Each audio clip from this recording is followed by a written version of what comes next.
आज रानी का बाहर घूमने का बहुत मन कर रहा था, इसलिए जैसे ही उसका पति रोहित ऑफिस से लौटा तो रानी ने उसे दरवाजे पर ही रोक लिया। रोहित, मेरा आज बाहर घूमने का बहुत मन कर रहा है, लेकिन चलो आज हम मॉल में घूमने जाते हैं और आज रात का खाना हम बाहर ही खाएंगे। पर रानी, मैं अभी अभी ऑफिस से लौटा हूँ और बहुत थक भी गया हूँ। हम एक काम करते हैं, हम संडे को घूमने चलते हैं। संडे आने में तो अभी 2 दिन बाकी हैं। मैं सारा दिन घर में रहकर बोर हो जाती हूँ। मुझे तो आज घूमने के लिए ले ही जाना पड़ेगा। क्यों मेरे बेटे को तंग कर रही है?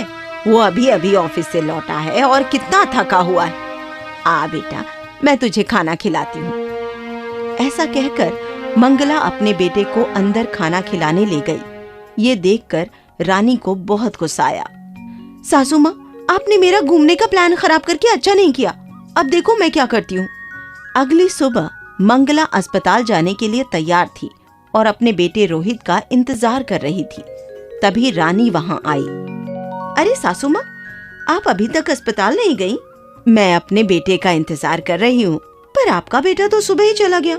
असल में मुझे अपनी नई साड़ी का ब्लाउज सिलने के लिए देना था, पर उसके लिए मुझे बहुत दूर जाना पड़ता। इसलिए मैंने रोहित से कहा कि वो ऑफिस जाते हुए रास्ते में दर्जी को ब्लाउज का कपड़ा देता हुआ जाए, पर मैंने उससे कहा था कि आज मुझे अस्पताल जाना है। कोई बात नहीं, आप ऑटो रिक्शा से चले जाओ। इस तरह सास बहू में रोहित के समय को लेकर खींचतान चलती रहती थी। ऐसे ही एक बार रानी और मंगला दोनों के मायके में शादी का फंक्शन था और दोनों ही उस शादी में रोहित के साथ जाना चाहती थी। सासू माँ, रोहित मेरे साथ मेरे मायके के फंक्शन में ही जाएगा। अच्छा होगा कि आप अकेले ही अपने मायके की शादी में चली जाओ। कहीं रोहित के साथ जाने के चक्कर में आप शादी में ही ना जा पाओ। मैं अपने बेटे को जानती हूँ, वो मेरे साथ ही जाएगा। इसलिए मेरी चिंता छोड़ो और तुम अकेले अपने मायके की शादी में जाने की तैयारी करो।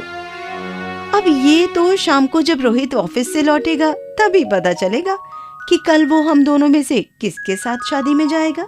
शाम को जब रोहित ऑफिस से लौटा तो रोहित को कुछ समझ नहीं आया कि वो उन्हें क्या जवाब दे। मेरे लिए ये तय करना बहुत मुश्किल है कि मुझे किसके साथ जाना चाहिए, और मैं तो बस तुम दोनों को खुश देखना चाहता हूँ। इसलिए तुम दोनों आपस में तय कर लो और मुझे बता दो कि मुझे किसके साथ जाना है। सासू माँ, आपने सुना ना कि रोहित मेरे साथ जाना चाहता है, इसलिए आप अकेले ही चली जाइए। मैं अपने बेटे को जानती हूँ, वो तुझे दुखी नहीं करना चाहता, इसलिए वो खुलकर बोल नहीं पा रहा है, पर असल में वो मेरे साथ जाना चाहता है। वैसे भी रोहित, अगर आज तेरे पिताजी जिंदा होते तो मैं तुझे बिल्कुल तंग नहीं करती। सासू माँ, आप हर बार ससुर जी का नाम लेकर रोहित को अपने साथ ले जाती हैं, लेकिन इस बार मैं ऐसा नहीं होने दूंगी।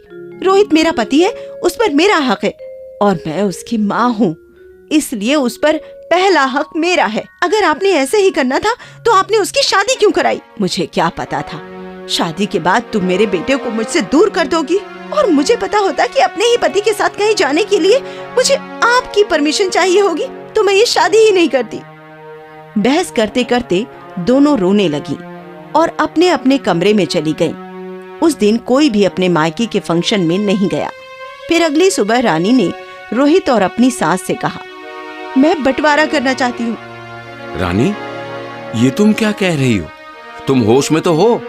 इतनी छोटी सी बात के लिए तुम इस घर का बंटवारा करना चाहती हो?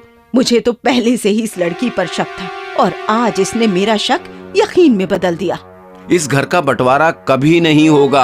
आप दोनों मुझे गलत समझ रहे हैं। रोहित, मैं इस घर का नहीं बल्कि तुम्हारा बंटवारा करने की बात कर रही हूँ। तुम्हारा बंटवारा करना बहुत जरूरी है, क्योंकि आए दिन तुम्हें लेकर मेरी और सासू माँ की लड़ाई होती रहती है। इसलिए एक बार बैठकर हम तीनों तुम्हारा बंटवारा कर लेते हैं। सही बात है, एक बार तुम्हारे समय का बंटवारा हो गया तो फिर किसी को कोई परेशानी नहीं होगी। ठीक है, जैसे मैंने पहले भी कहा, मैं बस तुम दोनों को खुश देखना चाहता हूँ, इसलिए तुम दोनों का जैसा मन करे या जैसा तुम्हें ठीक लगे वो करो। ठीक है, तो आज से रोहित सुबह 6 बजे से लेकर शाम को 6 बजे तक मेरे साथ रहेगा और तुम उसे अपना कोई भी काम करने के लिए नहीं कहोगी। और शाम 6 बजे से लेकर अगले दिन सुबह 6 बजे तक रोहित मेरे साथ रहेगा और आप उसे अपना कोई भी काम करने के लिए नहीं कहेंगी।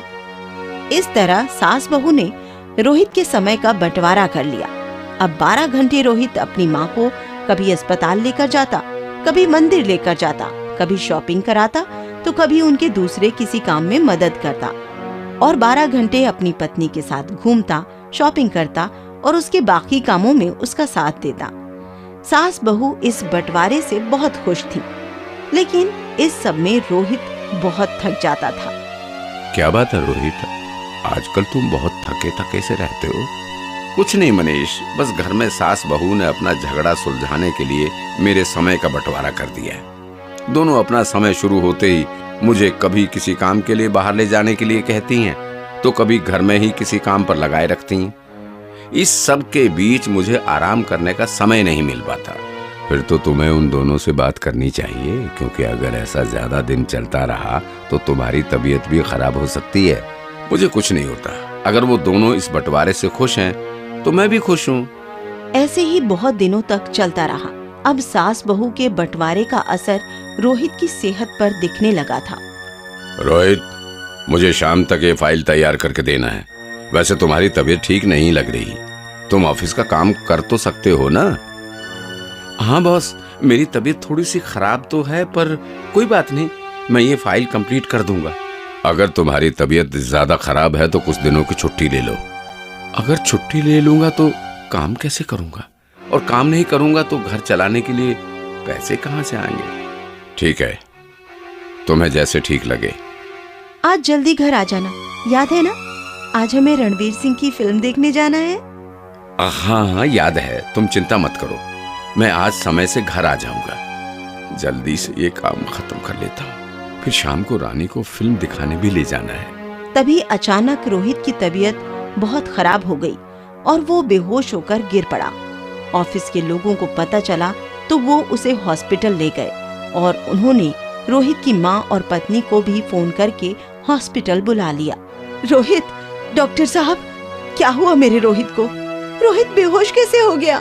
आप लोग चिंता मत कीजिए, मैंने रोहित का इलाज कर दिया है। असल में आराम ना मिलने के कारण उसका शरीर अंदर से बहुत कमजोर हो गया था, जिस कारण वो बेहोश हो गया। अभी तो मैंने उसका इलाज कर दिया है, लेकिन ये सब दोबारा भी हो सकता है।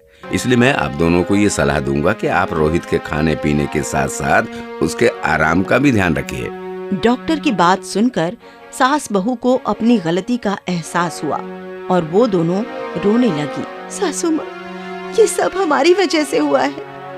हमने रोहित के समय को आपस में इस तरह से बांट लिया कि उसके पास आराम करने का समय ही नहीं बचा। हाँ बहू, हमने अपने चक्कर में रोहित के बारे में सोचा ही नहीं कि उसे क्या चाहिए, और वो बेचारा बस हमारे बारे में ही सोचता रहा। बस यही कहता रहा कि मैं बस आप दोनों को खुश देखना चाहता हूँ। आपने सही कहा सासू माँ, ये सब हमारे बंटवारे की वजह से हुआ। मैं ये बंटवारा अभी खत्म करती हूँ। मैं भी ये बंटवारा खत्म करती हूँ। आज से हम रोहित के समय को आपस में नहीं बांटेंगे, बल्कि अपना सारा समय रोहित का ध्यान रखने में लगाएंगे।